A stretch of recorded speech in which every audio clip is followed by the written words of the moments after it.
If you cry easily, there's a high chance you've spent part of your life believing something was wrong with you.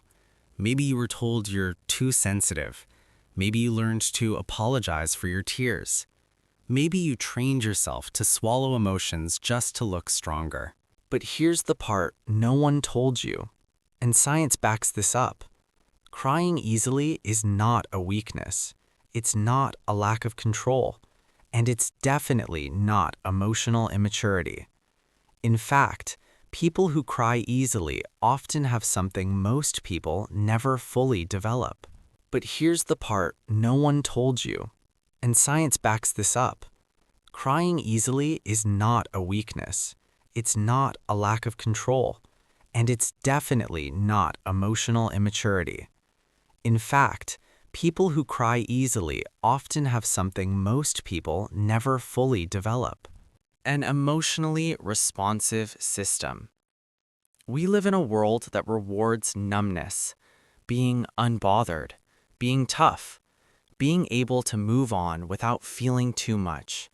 So when someone feels deeply, reacts emotionally, or tears up under pressure, they stand out. Not because they're broken, but because they're different from what society normalizes. Here's something fascinating. Humans are the only species on this planet that shed emotional tears. Not because we're weak, but because our brains evolved to process emotion through release. Nature didn't design tears by accident.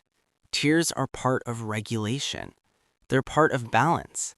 They're part of how the human nervous system returns to center. So if you cry during arguments, sad scenes, or moments of emotional overload, it doesn't mean you're losing control. It means your system is responding honestly, and honesty is rare. Most people don't feel less than you. They feel less accurately. They suppress. They disconnect. They intellectualize emotions instead of processing them.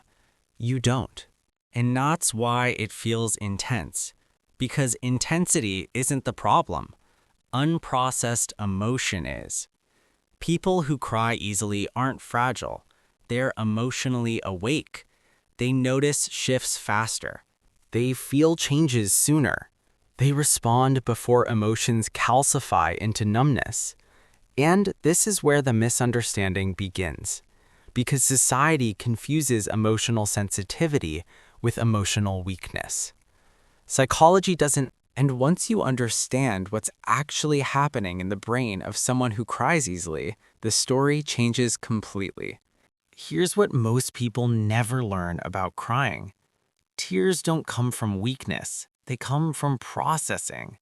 Psychologists have found that people who cry easily don't just feel emotions, they process them in real time. Your brain doesn't push feelings to the background, it brings them to the front. Areas like the amygdala and the anterior cingulate cortex react faster to emotional change. That means you notice shifts others miss, tone changes, tension, unspoken emotion. You feel it before it has words. And because your system is more aware, your body responds sooner. This isn't emotional instability, it's emotional sensitivity, and there's a difference. Unstable emotions are chaotic. Sensitive emotions are accurate. People who cry easily often experience emotions at full resolution, not muted, not delayed, not numbed. That's why holding it in feels exhausting. Suppressing emotion for you isn't neutral, it's costly. And here's something important. When emotions aren't processed, they don't disappear, they get stored. Stored tension becomes anxiety. Stored sadness becomes heaviness. Stored emotion becomes stress in the body. Crying is the opposite of that. It's release. In fact, emotional tears are chemically different from reflex tears. They carry stress hormones out of the body. They signal the nervous system to slow down. So crying isn't losing control. Crying is your body restoring balance. And this is why people who cry easily often recover faster after emotional moments. They may feel more in the moment, but they don't carry it as long. They move through emotion instead of around it. That ability creates something powerful, emotional clarity. You don't stay confused about how you feel. You don't suppress discomfort until it explodes later. You process, release, and recalibrate. That's not fragility. That's a nervous system that knows how to reset. And once you understand this, crying stops looking like a flaw. It starts looking like a system that's actually working. Here's where this starts to matter beyond just understanding yourself. People who cry easily aren't just emotionally aware, they're emotionally influential. And that's something most people never realize. Because while the world praises toughness, real connection is built by something else entirely: sensitivity. People who feel deeply don't just notice emotions, they read them. They sense shifts in tone, changes in energy, what's being said, and what's being avoided. This is why emotionally sensitive people often become the emotional anchors in rooms without trying to. They're the ones others open up to, the ones people trust instinctively, the ones who notice tension before it explodes. And no, this isn't accidental. Psychology shows that emotional attunement is one of the strongest foundations of leadership, influence, and meaningful connection. Not dominance, not loud confidence, attunement. When you cry easily, it usually means your emotional radar is highly developed. You don't just react to life, you receive it. And that's exactly why so many sensitive people end up as creators, healers, teachers, leaders, and visionaries. They feel what others overlook. They notice when something is off, even when everything looks fine on the surface. They don't need chaos to feel alive. They don't need drama to feel important. They feel meaning in subtleties, in pauses, in tone shifts, in moments other people rush past. This is also why society often misunderstands them. A world obsessed with productivity, speed, and emotional suppression doesn't know what to do with people who feel openly, so it labels them. Too sensitive, too emotional, too soft. But psychology tells a very different story. Sensitivity isn't weakness, it's emotional sophistication. It's the ability to process information most people ignore. And here's something powerful most people never connect. Emotional intelligence, not IQ, not raw talent, is one of the strongest predictors of long-term success, healthy relationships, and leadership effectiveness. And emotional intelligence starts with one thing: feeling. People who cry easily already recognize emotions faster than others.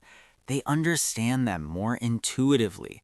They respond to them more honestly. That means they're already ahead. The only difference between a sensitive person who struggles and one who thrives is not feeling less. It's learning how to channel what they feel, to turn sensitivity into clarity, emotion into communication, empathy into boundaries. The best leaders aren't the ones who never feel overwhelmed. They're the ones who feel deeply and act wisely anyway. They don't suppress emotion, they integrate it.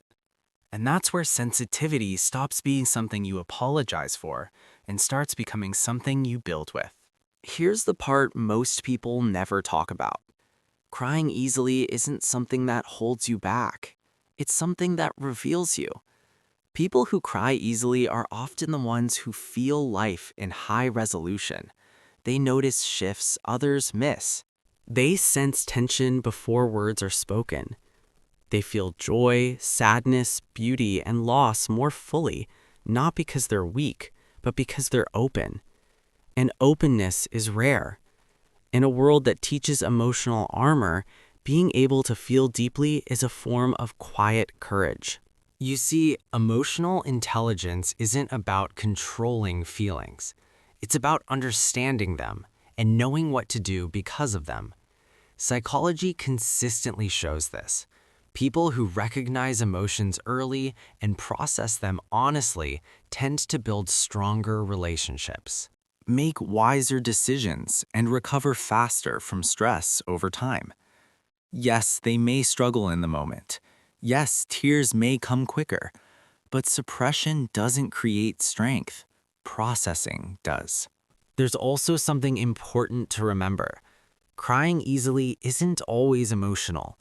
Stress, fatigue, overstimulation, hormones, even dehydration can lower the threshold for tears.